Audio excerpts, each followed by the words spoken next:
Hello friends, నేను నిద్ర లేచేసరికి మా అమ్మ కేకలు, అరుపులు నాకు వినిపిస్తున్నాయి. వెళ్ళి చూస్తే మా అమ్మ మా అన్నయ్యని అరుస్తూ ఉంది. మాకు ఇదంతా ఇప్పుడు మామూలు అయిపోయింది. మా నాన్న చనిపోయినప్పటి నుండి మా అమ్మ ఇలానే అరుస్తూ కేకలు వేస్తూ ఊరికే కోపంగా ఏడుస్తూ ఉండేది. మా నాన్న చనిపోకముందు కూడా ఇలానే ఉండేది. మా నాన్న 3 రోజులు మృత్యువుతో పోరాడి చనిపోయారు. మా నాన్న చనిపోయాక తర్వాత మా నాన్న బాడీని శ్మశానానికి తీసుకువెళుతుంటే మా అమ్మ అడ్డుపడి తీసుకువెళ్లనివ్వలేదు. ఆమెకు మా అన్నయ్య ఎంత చెప్పినా వినలేదు.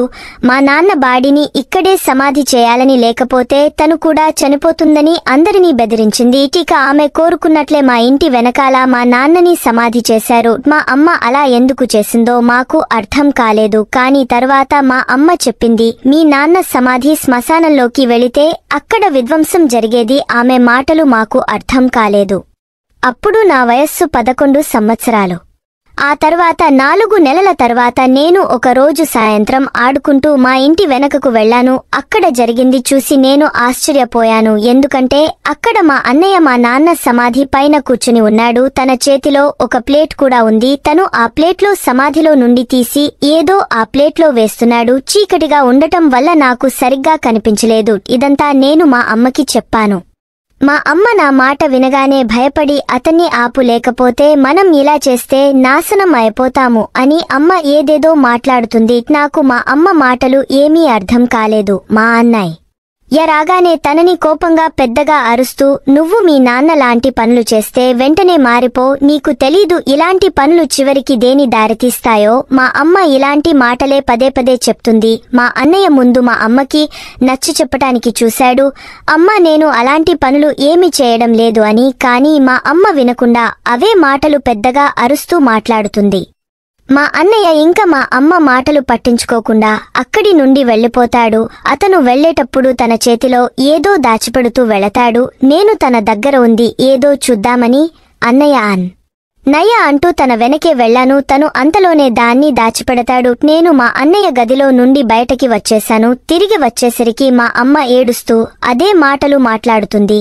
ఆమె ఏం మాట్లాడుతోందో నాకు అర్థం కాలేదు. మా అమ్మని అడిగితే నన్ను తిట్టింది. మరియు నాతో, నువ్వు పెద్దయాక నీతో చెప్తాను, ఇప్పుడు నువ్వు చిన్నదానివి అని చెప్పింది. మరియు నాతో అంది, నువ్వు దేవుడిని ప్రార్థించు, మీ నాన్న విధ్వంసం నుండి మనల్ని కాపాడమని. అమ్మ మాటలు విని నాకు బాధగా అనిపించింది. నేను మా అమ్మని ఎందుకు ఇలా నాన్న గురించి మాట్లాడుతున్నావు అని అడిగినప్పుడు ఆమె కోపంగా, మీ నాన్న ఏమీ క్షమాపణ అడిగి చనిపోలేదు, అతను నరకానికి వెళ్లాడు అని అనేది. ఆమె మాటలు రోజు వింటూ నా చెవులు మొద్దుబారిపోయాయి. ఇంక నేను మా అమ్మ మాటలకి విసిగపోయి, ఆపు నీ పనికిమాలిన మాటలు అని చెప్పి బాగా ఏడ్చేదాన్ని. మా అన్నయ్య రోజు రాత్రిపూట బయటకి వెళ్లేవాడు. నేను చాటుగా చూసేదాన్ని. అతను తిరిగి వచ్చేటప్పుడు తన చేతిలో ఏదో పొట్లం ఉండేది. అసలు అన్నయ్య నాన్న సమాధి పైన ఉండే మట్టితో ఏం చేస్తున్నాడు ఇంతవరకు అర్థం కాలేదు. మా అమ్మ మా అన్నయ్యని ఆపి, నువ్వు ఏం చేస్తున్నావు? నువ్వు కూడా మీ నాన్నలాగా అవ్వాలనుకుంటున్నావా? ఆయన నరకానికి వెళ్లి ఉంటాడు. నువ్వు కూడా ఎలాంటి పనులు చేసి నీకు కూడా అదే జరగాలి అనుకుంటున్నావా అని అనేది. మా అమ్మ మాటలు విని నేను ఆశ్చర్యపోయారు. మా అమ్మతో నేను అనేదాన్ని, అమ్మ కొంచెం ఆయన భయపడు, నాన్న గురించి అలా మాట్లాడుతుంటే నాకు చాలా బాధగా ఉంది. స్వర్గం నరకం అనేవి దేవుడి నిర్ణయం, మనుషుల చేతిలో ఉండదు అని నేను చెప్పేదాన్ని. కానీ మా అమ్మ నా మాటలు అస్సలు పట్టించుకునేది కాదు. మా అమ్మ ఎంత ఆపినా మా అన్నయ్య కూడా లెక్క చేయకుండా మట్టి తెచ్చి తన గదిలో పెట్టేవాడు. మా అమ్మ మా అన్నయ్యకి నచ్చ చెప్పటానికి ప్రయత్నించేది. కానీ అతను వినేవాడు కాదు. మా వదిన కూడా అలానే ఇదంతా చూస్తూ ఉండేది. నేను చాలా ఆశ్చర్యపోయాను. అసలు మా అన్నయ్య ఆ మట్టితో ఏం చేస్తున్నాడు అని నేను మా వదినని కూడా అడిగాను. తను కూడా నాకు తెలియదు అని ఒకే మాట చెప్పింది. నేను మా అన్నయ్య గదిని చెక్ చేయాలని అనుకున్నాను. కానీ నాకు ఆ గదిలో ఏం దొరకలేదు. ఒకరోజు మా అన్నయ్య తన పని నుండి వస్తూ 2 పెద్ద పాత్రలు తెచ్చి మా వదినతో ఇలా చెప్పాడు, రేపటి నుండి నువ్వు వీటిలో భోజనం తయారు చేయి, నేను బయట అమ్మి వస్తాను అని చెప్పాడు.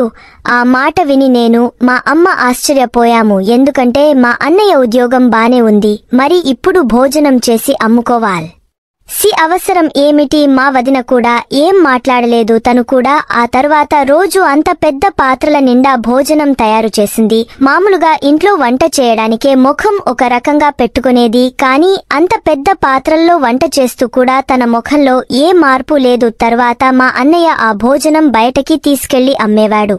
తను ఇంటికి తిరిగి వచ్చేసరికి మా అన్నయ్య జేబు నిండా డబ్బులు ఉండేవి. ఒకసారి ఒక వింత సంఘటన జరిగింది. మా వదిన వంట చేస్తూ ఉంది.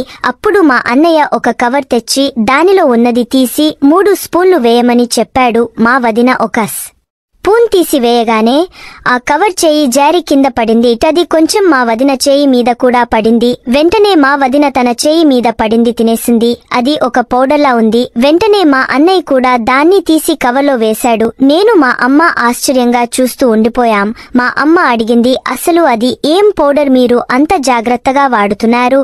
అప్పుడు మా అన్నయ్య చెప్పాడు, అమ్మా, ఇది నాన్న సమాధి మట్టి మరియు తినే సోడా. ఇది భోజనంలో కలపడం వల్ల భోజనం చాలా రుచిగా ఉంటుంది. అలానే అందరికీ బాగా నచ్చి త్వరగా అమ్ముడైపోతుంది. చూసావా, నాన్న సమాధి మట్టి ఎంత లక్కీనో. నువ్వు ఓరకనే టెన్షన్ పడుతూ ఉంటావు. ఈ మాట వినగానే మా అమ్మ భయపడిపోయి పెద్దగా ఏడవడం మొదలు పెట్టి అంటుంది, మీ నాన్న ఒక పాపి అయితే అతని సమాధి మట్టితో నీకు మంచి ఎలా జరుగుతుంది? వెంటనే నీ కుటుంబం మంచి కోసం ఈ పని వదిలే అని చెబుతుంది. నేను అక్కడ నుండి నా గదిలోకి వచ్చేస్తాను. అసలు ఇంట్లో ఏం జరుగుతుందో నాకు అర్థం కావట్లేదు. ఇప్పుడు మా ఇంట్లో రోజు ఇలానే జరుగుతుంది. మా అన్నయ్య రోజు మా నాన్న సమాధిలో మట్టి తెచ్చి దాంట్లో తినే సోడా కలిపి భోజనం అమ్మేవాడు.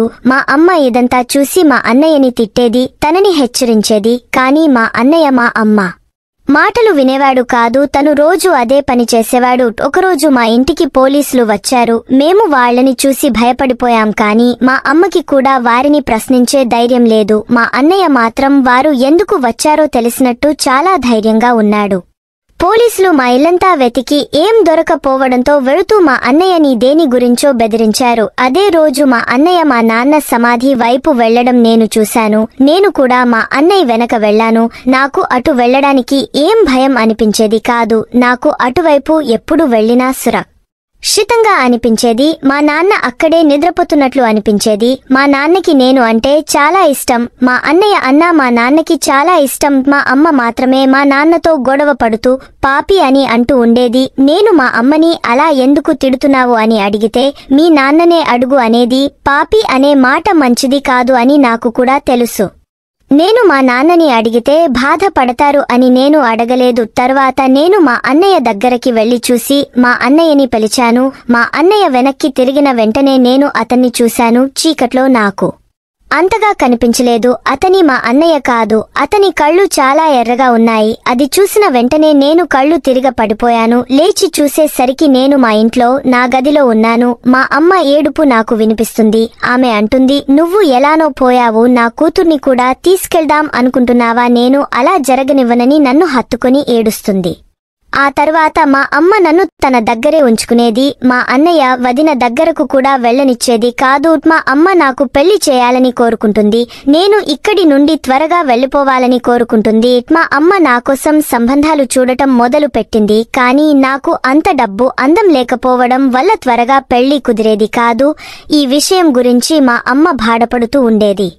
కానీ ఒకరోజు మా ఇంటికి మా వీధిలో ఉండే రోహన్ వాళ్ల అమ్మతో పాటు మా ఇంటికి సంబంధం మాట్లాడటానికి వచ్చాడు. మాకు చాలా ఆశ్చర్యం కలిగింది. ఎందుకంటే రోహన్ చాలా అందంగా ఉంటాడు, ఉద్యోగం కూడా చేస్తాడు, మరియు వాళ్ళు మంచి డబ్బున్న వాళ్లే. అలాంటి సంబంధం నా కోసం రావడం నాకు చాలా సంతోషంగా అనిపించింది.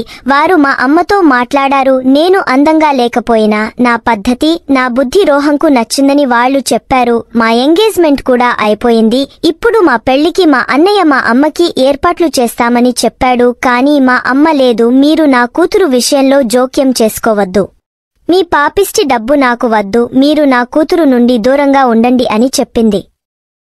మా అన్నయ్య తర్వాత తన పనిలో తాను బిజీ అయిపోయాడు. మా వదిన ఒకరోజు వంట చేస్తూ ఆ పౌడర్ తినేది. తను అది తింటూ చాలా టేస్టీగా ఉందని చెప్పేది తనని చూసి నాకు కూడా ఆ పౌడర్ తినాలనిపించింది. మా అన్నయ్యని నేను ఆ పౌడర్ కొంచెం టెస్ట్ చేస్తాను అని చెప్పాను. మొదట్లో మా అన్నయ్య వద్దని చెప్పారు. తర్వాత సరే అని కొంచెం నా చేతిపై వేశాడు. నేను అది తినబోయేసరికి మా అమ్మ వచ్చి గట్టిగా అరిచింది. తను కళ్ళు తిరిగి పడిపోయింది. నేను మా అమ్మ కోసం వెళుతుంటే కాలు జారి కింద పడ్డాను. నేను లేచేసరికి నా తలకు కట్టు కట్టి ఉంది. మా అమ్మ ఏడుస్తూ ఈరోజైతే నేను నిన్ను కాపాడాను, కాని నువ్వు వాళ్ల దగ్గరికి వెళ్లి వాళ్ల పాపంలో పాలు పంచుకోకు అని చెప్పినా దగ్గర మాట తీసుకుంది. తర్వాత రోజు మా ఇంటికి పోలీసులు వచ్చారు. ఈసారి వాళ్లు ఇల్లు అంతా వెతికినా వారికి ఏమీ దొరకలేదు. కాని వాళ్లు ఈసారి మా అన్నయ్యని వారితో తీసుకెళ్లారు. మా వదిన ఏడ్చి అలసిపోయింది. మా అమ్మ కూడా ఏడుస్తూ మీ పాపం పండింది, మీకు ఎన్నిసార్లు చెప్పాను ఆ పాపి మట్టిని తాకొద్దని, కాని మీకు చెప్పింది అర్థం కాలేదు, ఇప్పుడు అనుభవించండి, కాని నాకు నా కూతురికి దూరంగా ఉండండి అని చెప్పింది.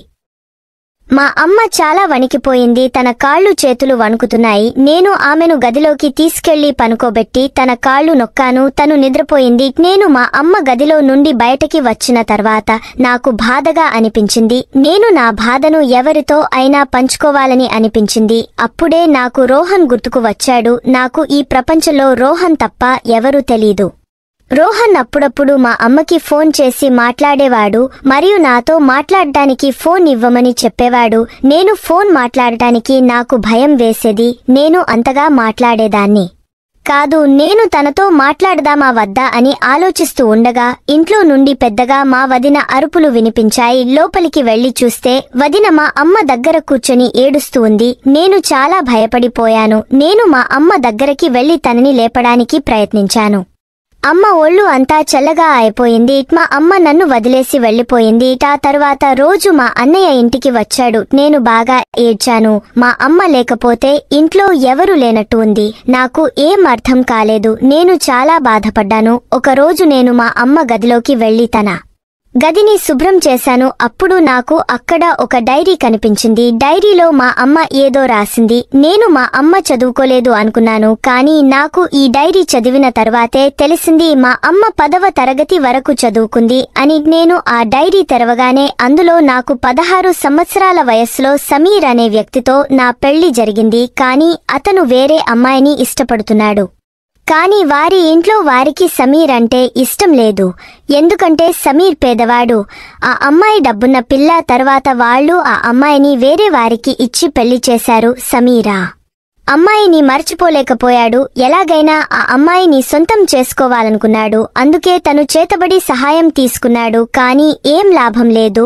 తను చాలా మంది బాబా యోగుల దగ్గరికి వెళ్లి చేతబడి చేయాలని నిర్ణయించుకున్నాడు.